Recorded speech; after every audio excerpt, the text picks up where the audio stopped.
mag-isip na buhay ito. Anak, huwag mo nang ganyan. Dani, tumigil ka. Tuyo na naman. Tuyo na ka sa Marinduque. Tuyo pa dito eh. Ano ba't ginawa niyo kami ni Joshua? Sana hindi na lang, di ba? Dahil, Dani! Tumigil nga kayo! Ginawa ko kayo ng kapatid mo kasi mahal ko kayo. Sa buong pag-aakala ko, mapapanatan ang loob ko kapag nandito kayo. Kasi ilang taon tayo nagkalayo. Pero hindi pala. Dani, huwag mo lang tignan pa ang alalahanin ko. Ayusin mo yung ugali mo. ganun Huwag yung mo ipabukas sa akin na wala akong kwentang ama. Bakit? Hindi nga ba?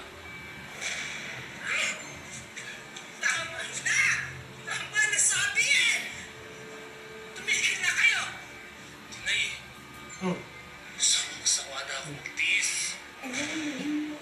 Si Joshua, abang hindi naman napihan mo yan eh. pa. Pero sobra-sobra yung paghihirap namin.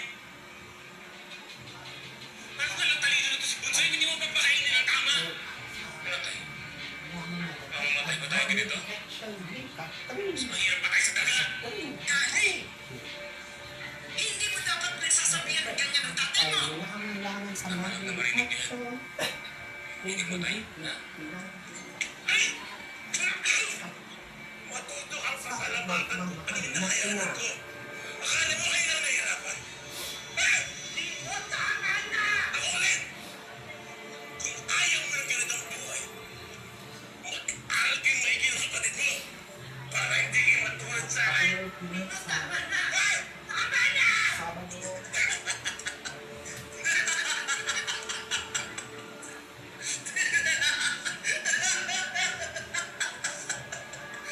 Joshua! Onsi, Joshua! Jose, Bakit ba?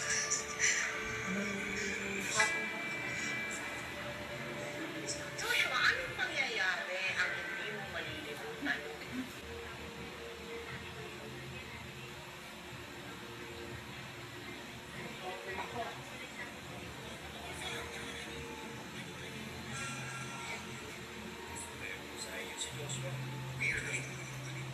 ang otoy ko.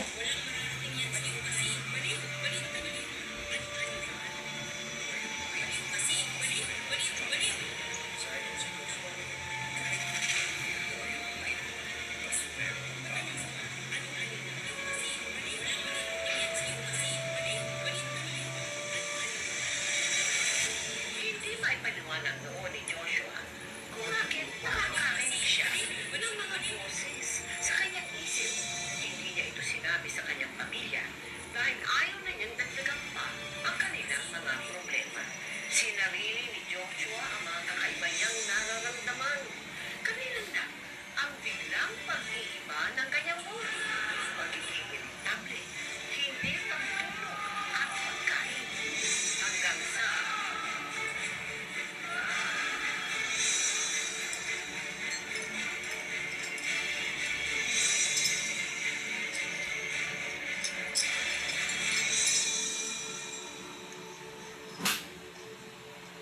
Mariel, naikwento ko sa'yo ni Joe.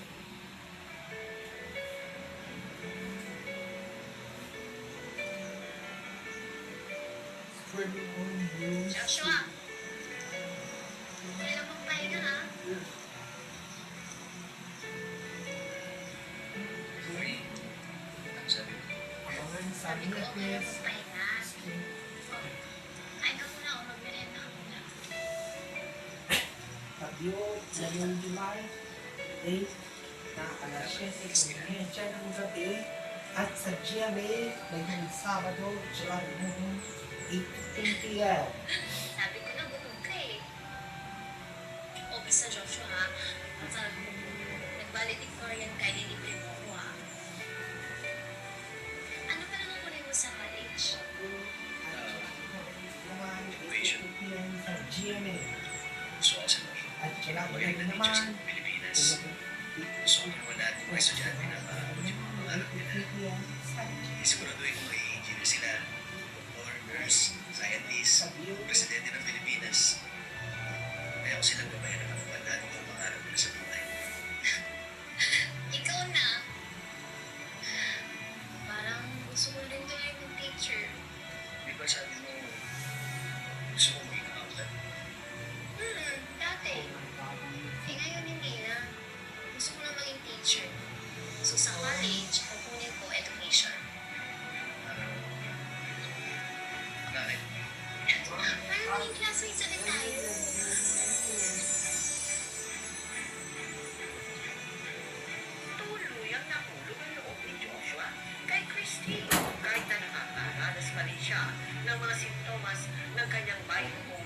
order. Dahil kay Christine, lalong pinagbuti ni Joshua ang kanyang pag-aaral. Habang pamala na masusungkit na niya ang pagiging valedictorian. Pero isang araw, Eh, yung assignment natin sa science, gawa na. Hindi pa ako tapos. Tapos din ako. Namin kailangan tapos. May math pa tayo, ah. Matatapos ko na 3 science ako. So,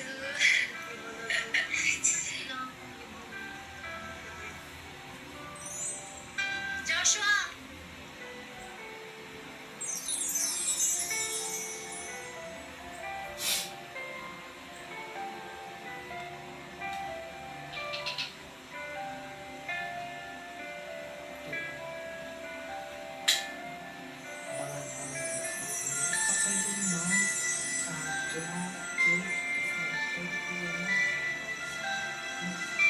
Hi, Joshua!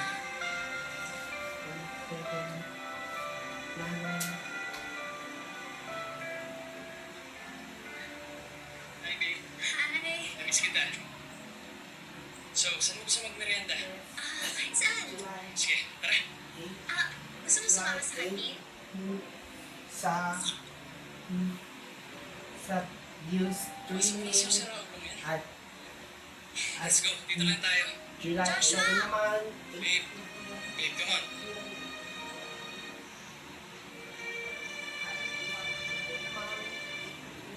Sa GMA.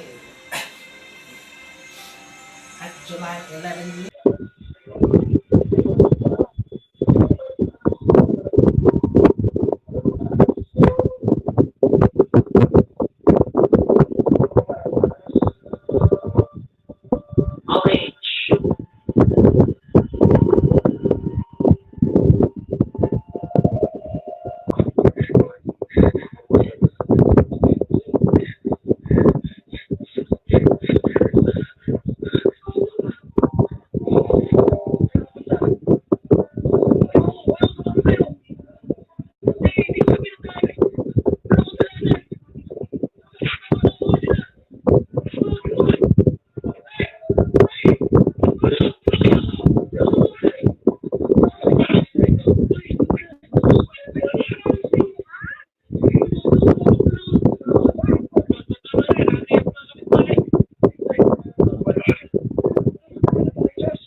paglapit ko sa pamilya ko, pati sa ibang tao. Alam mo yun. Mahal, pati sa akin po. Hinabalan ko kasi nga, ikaw na yung gusto ko makasama habang buhay. Mahal, sana ako eh. Sana ako pagbibigyan ka at alalahin ka. Hindi mo ba alam mo?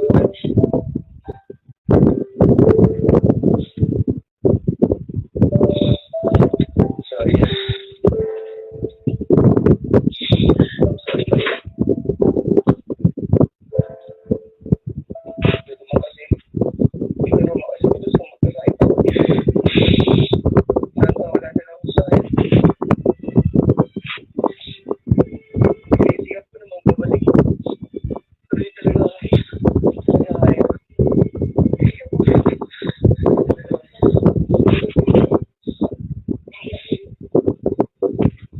Malapit ka. Medyo lagi kong iisipin ha. Malalapit ka para sa akin, sa pamilya mo, at sa pagbubuo natin pamilya. Lumaban ka po. Lumaban ka ang tungkol. Ano yung mga napansin mo sa kanya? Kumain na kayo? Gusto niyo sakay na kayo sa amin? Nakita niyo si Joshua? Hindi ko pa nga nakikita yung novel mo. Paano siya makausap? Kasi ilang araw na pala siya nalilate sa klase niya. Minsan absent pa. Oh, hindi mo alam?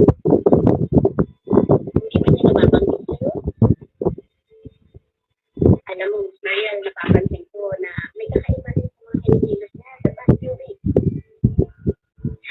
May problema ba si Joshua? May sakit ba siya? Ay, ma'am, nasa Joshua po na po.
Kuya!